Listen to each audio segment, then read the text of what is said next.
Pemirsa, dua warga Depok yang positif terjangkit virus corona menjadi kasus pertama yang dibuka ke publik bahwa Indonesia tidak kebal terhadap virus yang menyebar dari daratan Cina. Namun benarkah kasus ini menjadi yang pertama dijangkit oleh warga negara Indonesia? Bagaimana antisipasi yang sudah dilakukan pemerintah selama ini? Lantas sudah sejauh mana wabah virus corona menyebar ke Indonesia, pemirsa? Untuk membahasnya kami sudah bersama dengan seorang narasumber yang merupakan dokter spesialis paru dari tim Satgas Waspada COVID-19 Ikatan Dokter Indonesia, Ikatan Dokter Paru Indonesia Jakarta, yaitu ada Dr. Erlina Burhan. Assalamualaikum Dr. Erlina. Waalaikumsalam warahmatullahi wabarakatuh. Ya, dokter, ini kan sudah ada dua warga negara Indonesia yang positif terjangkit virus corona. Dampak kedepannya akan seperti apa, Dok, untuk orang-orang seluruh Indonesia lah untuk penyebarannya? Ya, pertama kita semua prihatin bahwa kedua ibu dan anak ini ternyata positif corona. Tapi di lain pihak saya merasa agak sedikit lega bahwa tudingan yang mengatakan Indonesia tidak mampu memeriksa itu sudah terbantahkan. Ternyata lab kita bisa menemukan yang positif. Jadi yang sebelumnya yang memang negatif adalah memang negatif. Oke, itu satu hal. Yang kedua, bahwa ini sudah ada yang positif, ya tentu saja kita harus segera menelusuri, mencari siapa-siapa saja yang berkontak erat, berinteraksi. Tapi jangan terlalu panik dan lebay juga, semua warga Depok lalu harus diperiksa, enggak juga. Karena tadi ada penjelasan 71 orang yang diduga berinteraksi dengan dua ya, WNI. karena saya dengar yang pasien ini sudah 2 kali ke rumah sakit. Ya kan, yang pertama dinyatakan sebagai ISPA dan memang tidak ada pengakuan bahwa berkontak dengan orang asing yang kemudian ternyata memang dirawat di isolasi di Malaysia. Tapi begitu yang kedua kalinya ada keluhan, baru ada terdeteksi riwayat kontak dengan seseorang yang ternyata sedang dirawat, barulah kemudian itu, kalau saya nggak salah hari Sabtu ya, barulah kemudian kita semua mengatakan, oh ini harus dirawat. Kenapa saya katakan kita semua? Karena kami mengikuti setiap perkembangan. Jadi begitu tahu ada nih orang dalam pengawasan dengan riwayat kontak dengan pasien yang positif, nah ini kemungkinannya besar. Itu perlu dijelaskan juga, Dok, kontak fisik seperti apa yang bisa menularkan corona ini ke tubuh lainnya? Oke, kita kan sama-sama tahu bahwa virus ini menular melalui droplet. Ya, droplet itu artinya bahasa awamnya adalah cipratan. Pada saat pasiennya batuk atau bersin. Jadi cipratan itu saat batuk dan bersin mengandung partikel-partikel virus yang bisa kemudian masuk ke saluran nafas orang lain. Tapi jangkauan dari droplet atau cipratan ini nggak jauh-jauh amat gitu. Jadi seberapa jauh bisa. Jadi kalau ada orang batuk atau bersin muncrat kan paling 1 meter. Oke, paling jauh 2 meter lah. Gitu. Jadi jarak aman kalau ada orang bersin adalah 2 meter dari kita gitu ya, Dok? Ya, kita lebih baik menjaga jarak ya. Dan jangan juga ada kontak fisik, artinya ya. Kontak fisik artinya bersentuhan kulit atau bagaimana? Itu bersalaman, karena bisa jadi orang yang batuk bersin itu begini. Oh ya, nanti ada virus, kita salaman terus kita nggak sengaja, kemudian juga gatal-gatal atau garuk-garuk mata dan sebagainya. Cepat sekali penularannya, hanya dengan kontak fisik langsung bisa menyerap ke tubuh itu, Dok? Tidak menyerap ke tubuh, virus ini nggak bisa hidup di tangan. Dia cuma menempel. Tapi virus ini akan berkembang biak bila mana masuk ke saluran nafas, dan karena di saluran nafas itu ada gen reseptornya. Tadi ada yang, jadi gimana menjelaskannya? Harus ada cantelannya gitu ya. Cantelannya di saluran nafas tadi. Di saluran nafas dan sebagian kecil di saluran cerna. Makanya kalau Anda baca laporan ilmiah yang di Lancet itu mengatakan 3% ada diare. Ya. Nah, Dok, begini, saat ini warga Indonesia setelah mengetahui ada warga negara Indonesia yang 2 orang itu kena virus corona menjadi panik, berbondong-bondong orang membeli masker. Seberapa efektif, Dok, untuk menggunakan masker itu sendiri? Masker itu paling efektif adalah untuk orang yang memang batuk bersin. Jadi artinya untuk pasien. Oke. Ya, tapi kalau kita yang sehat, apalagi tidak berinteraksi, ya nggak perlu. Kecuali kalau kita memang pergi ke tempat keramaian, crowded area, yang kerumunan yang kita nggak tahu pasti apakah di sana ada orang terinfeksi atau tidak, bolehlah kita memakai masker. Tapi kan itu sebagai gambaran upaya antisipasi agar kita bisa melindungi diri kita. Iya, dari tapi nggak paparan mesti virus yang dari orang harus lain, kan, borong Dok, ya? masker dan numpuk di rumah terus, karena kita nggak perlu, kalau malah saya katakan lebih baik untuk saat-saat ini menghindari keramaian. Ya, kalau kita hanya di rumah atau saat ini kan nggak perlu pakai masker Artinya kalau juga. pergi ke pasar, pergi ke mall, atau pergi pun kalau ke restoran pun berarti kita juga harus pakai masker juga dong, Dok, ya? Karena Restoran tempat kan kita keramaian. nggak berdesak-desakan dengan orang toh. Memang duduknya di sini, yang meja satu lagi di sana. Kalaupun di sana batuk bersin kan paling area 1 meteran kan yang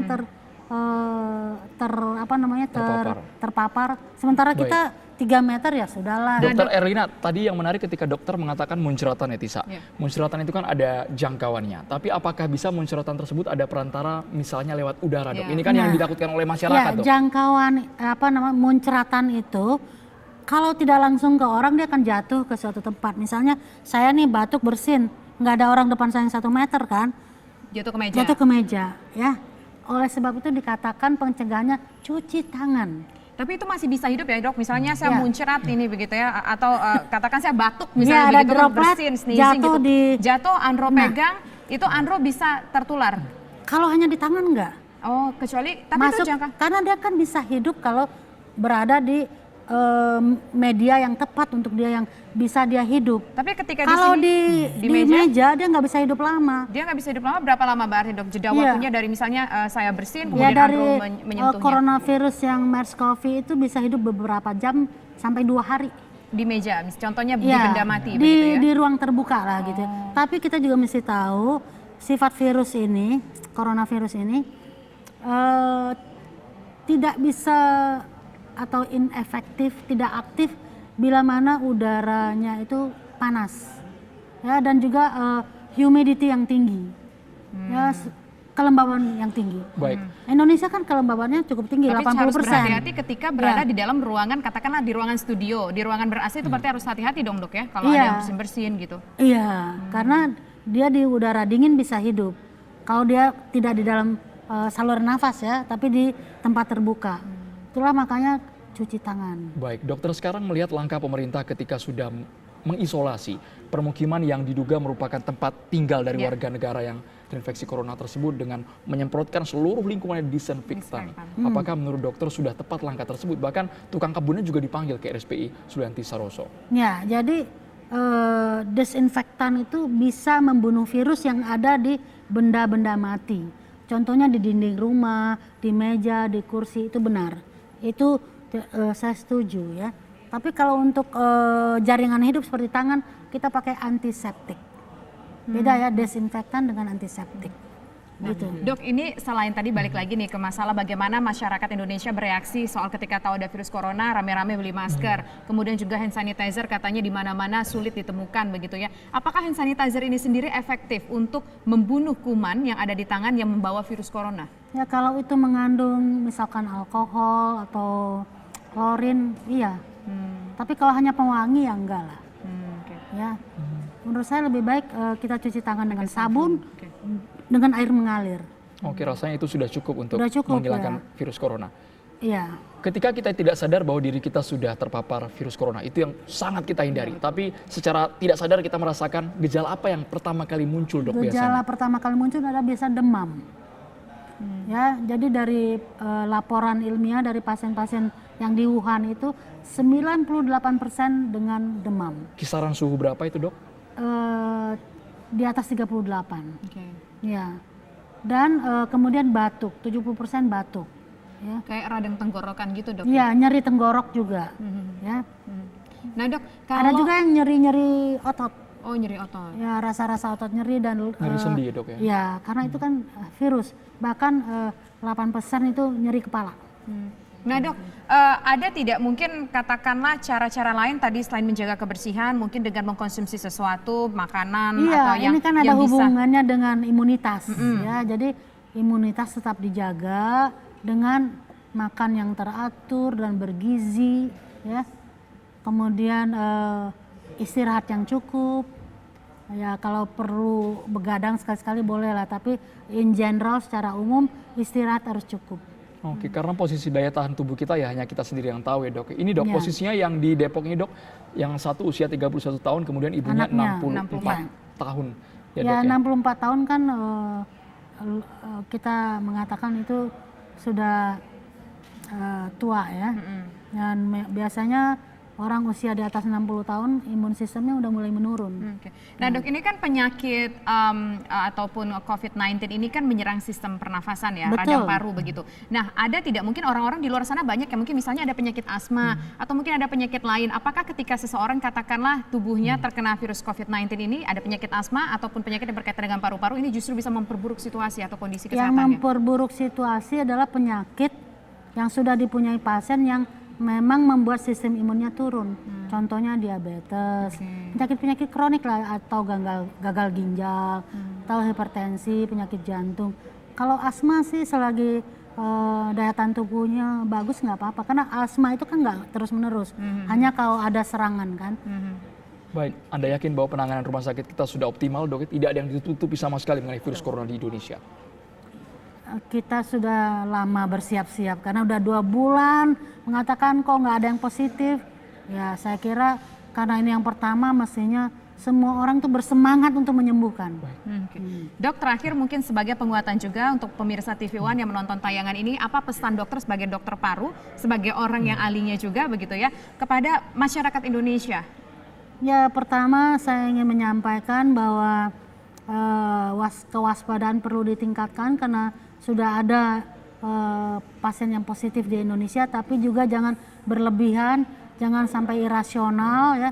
Yang pasiennya di Depok tapi orang Sumatera misalnya sudah panik ya, jangan juga ya. Tetapi ya itu tadi secara umum kita jaga stamina, kita tingkatkan imunitas, makan yang teratur, cukup istirahat, dan kepada para dokter saya himbau untuk seluruh Indonesia agar melakukan edukasi kepada masyarakat. Dan kita tahu masyarakat ini kalau kan sekarang sudah banyak yang mulai-mulai juga keluar negeri merasa Indonesia aman, kemudian kembali dan tapi takut kalau diperiksa. Nah jadi saya himbau kepada masyarakat, kalau Anda kembali dari luar negeri, dari negara terjangkit dan ada keluhan segeralah ke fasilitas kesehatan. Karena apa? Karena kalau diketahui sedini mungkin itu akan lebih baik untuk pasien dan juga untuk rumah sakit. Untuk segera ditangani. Ya, jadi deteksi dini.